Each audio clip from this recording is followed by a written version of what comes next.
Hey everyone, Brendan Snyder here. How are you? Thanks so much for joining me and welcome to another episode of New Music Finds, where I like to collect together all the stuff that I've purchased over the past week, present it to you, give you a little rundown. I've got 8 CDs and a shirt to show you guys that I picked up, so 9 things total. We'll get into that here in just a bit, but before we start, if you're new to my channel and you haven't already hit the subscribe button, please do.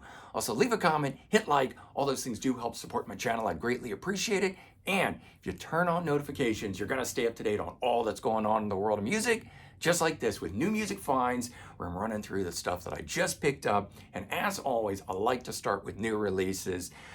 For me, at least, new releases are the thing that fuel my love for music. I mean, I love classics and I love the old stuff, which is why I'm constantly still picking that kind of stuff up, the old school stuff. But the new stuff is what keeps things fresh, in my opinion. And so I love it. And the first one that I'm going to show you guys was the major release of the week. Bruce Dickinson, the Mandrake Project. Yes, Iron Maiden frontman Bruce Dickinson, brand new solo album. So first in nearly 2 decades. It had been 19 years since 2005's The Tyranny of Souls, and he's finally dropped something solo. Now, of course, we've had him with Iron Maiden, so that's not the thing, I guess, but I like solo albums. I like to hear things that are outside the wheelhouse of what they do in sort of their, quote, day job. So Iron Maiden being Bruce's day job, he does this solo album here, and since it takes Iron Maiden a solid 5 years or so to make albums, it's great to get something in between, which will make the length of time between getting the next Iron Maiden album not feel like so long, hopefully. But this album here, of which I've done a full review, so if you do want to check that out, you can check the description. There'll be a link in there for you on it. But this album here, I happen to really like. I think it's better than the last couple solo albums that he did, Tyranny of Souls and Chemical Wedding. I also think it's better than the last couple Iron Maiden albums. Those albums, while good, and I enjoyed them, they just didn't hold my attention all the way through. And I don't really want to go back to those albums. I tend to go towards other Iron Maiden albums. Even when I'm wanting something newer, I don't really go grab those albums. This one here feels like it's got a lot more energy and excitement and variety, and certain songs stand out over other songs on it. And so there's something there that I think will resonate with me on a longer time frame than any of those other things. So I'm really enjoying this album. I think it's good. Now, the funny thing is, from your comments on the album review of this, it seems to be people are very mixed. They either love it or they just think it's average. I haven't really heard anyone say that they totally disliked it, but I don't know that you could with any Bruce Dickinson material. But I thought people would gravitate towards this more than they have. Maybe in time people will. I always say with anything, give it a few solid listens. Don't just scan it. Don't just listen to a few snippets. Really listen to the album. And sometimes it takes more than one listen. When you've been waiting 20 years for a new solo album and you get something, your expectations can be really high, and so you can feel disappointed. You got to let all of that stuff go and listen to it for what it is. Maybe that's when you'll be able to get into it. All right, next thing I picked up, Thunder had 2 live albums come out. I chose to pick this one up here, Live at Leeds, an arena show from 2015, I think it is, the Wonder Days tour for that album. I love that album. I think it's really good. It was one of the albums that sort of got me back into the band after me feeling like Thunder was going more pop for a number of albums and not really something that I was into. That album really got me back into it. So getting a live show that's done really well with a number of those newer songs and a number of other songs that are more deeper cuts than the standard stuff you'd expect on live shows made this a fantastic release. So I was glad I picked that up. It actually kicked off a whole Thunder listening experience over the past weekend, really digging into their catalog, maybe even much more than I was with the Bruce stuff. All right, this one here was one I didn't know about until I compiled the episode of what just dropped, and I was so excited when I found it and definitely not disappointed when listening to it. Shane Smith and the Saints, Norther, their 4th studio album.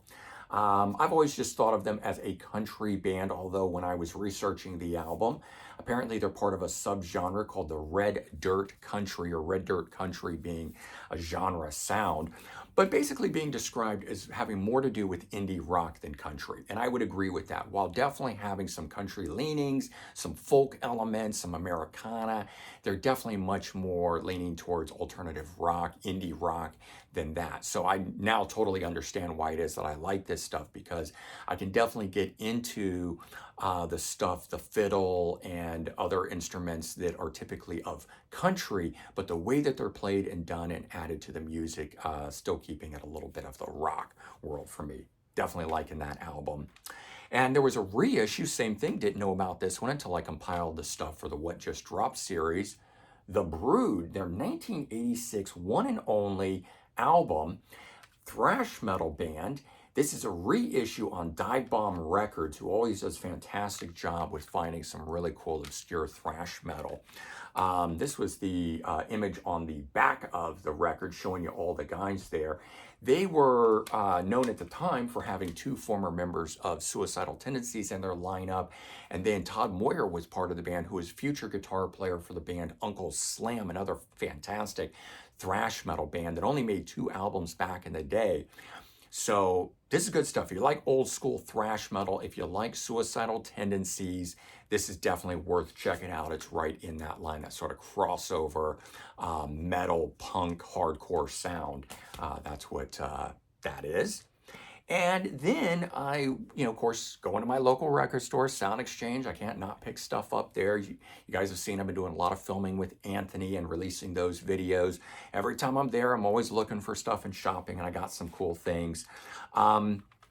So first up being another Badfinger release, Head First. So this was an album that was the last for the Warner Brothers years. They released 2 on that label, and then this one, the third one, was shelved and not released due to legal reasons at the time, and didn't get a release until many, many, many years later. But ultimately, their final recordings at that time, before reuniting for 2 albums in the late 70s, very early 80s. And so I picked this up. This is a 2 CD edition of it that has demos and bonus tracks. So you get the original album, and you get an entire disc worth of demos and rarities on it. So very glad to get a hold of that. Not my favorite. I definitely like the first 2 Warner Brothers releases better than I like this. The self-titled and the Wish You Were Here album. But yeah, still glad to have it in the collection. I'm now only missing 2 Badfinger albums, their earlier releases, so the more famous stuff that are out of print, and I just have to wait till I come across them used. Pick this up. An evening of Yes Music Plus, you can tell that just from the Roger Dean artwork there, but recorded by the Anderson, Bruford, Wakeman, Howe era, or not even really era, I mean, that was a whole separate group, but it was recorded by them and then just not released until 1994. So this has an orchestra. The first so many tracks are done acoustic. It's got solo stuff from the guys, so each guy does something individually, and then ultimately the band aspect, playing the music of Yes, happens. So really kind of interestingly done and put together, and I really wasn't aware of all that until I picked it up, but I found this and was, intrigued enough by it to go ahead and get it. And a live release like that is interesting when it's got different stuff and different styles of what you're going to hear than just straight album recordings or, typical live album of all the hits. This has, different takes on things, and that's always nice. Staying on the prog rock vein, I picked up Eddie Jobson. It's actually 2 albums. So this one here, the Green album, and then backside of this, which has the other one on it called Theme of Secrets there. So the only 2 solo releases compiled into this package here. This was released sort of as a Blu-ray edition with the 5.1 surround sound, but you do get 2 CDs, one of each album in here. And I know the name from him being the keyboard player in UK. While reading about him, I found out, he was actually a member of Yes briefly, never recorded with them, did appear in the music video Owner of a Lonely Heart. I don't even think he toured with them. He decided to leave because there was too much, shenanigans or things going on within the band, political issues back and forth between members or something of that style. But I knew him from the band UK, and I thought, hey, let me check him out. And I have to say, this album here, at least, very, very good. Prog stuff, right up my alley in terms of what I like. The next one, which is an all instrumental thing, is good, but entirely night and day different from this album here. So glad to get it as part of this, but didn't really need it. Could have just lived with this one here. All right, and the last musical thing, at least, that I picked up was the Helicopters, By the Grace of God. This one here, actually a Japanese import of it. When I ordered it off of Amazon, I didn't know that's what it was going to be. So it came with 2 bonus tracks, and I got to say I love that. Now, this is a reissue through the Universal Records Japan label, which has done a whole set of domestic, meaning US releases, but repressing and releasing the Japanese edition of long out of print albums, this being one of them. So very cool. Last week I picked up the latest Helicopters album, fell in love with the band and wanted some more. And this is the only one that I could order that wasn't out of print. So I picked this one up, and then I've got on order and should be getting it relatively soon, the reissue of the Grande album, which now comes with a remix disc. So you'll see that in a future episode as well. And then I mentioned this, I did pick up a t-shirt at Sound Exchange. You probably saw this in the most recent video that I filmed with Anthony. Allison Chains shirt. Didn't have an Allison Chains shirt. Nothing on the back side. I like the shirts that aren't just the straight black. So the red coloring that's on this here, and kind of the cool cover there with the heart and everything on it, and not immediately recognizable as an Allison Chains shirt. Sometimes I want the logo that jumps out at you and knocks you in the face, and other times I just kind of want a cool looking shirt. And so picked that up, filmed in it that day, in fact, and then just showing it to you guys now. But there you go, 8 CDs for you guys, things I picked up from the past week, including this shirt here. And hopefully you guys enjoyed this, maybe even found something new within this to go search out. And let me know the things you picked up yourself over the past week. Otherwise, take care, have a good one, and I'll talk to you real soon. Bye-bye, everyone.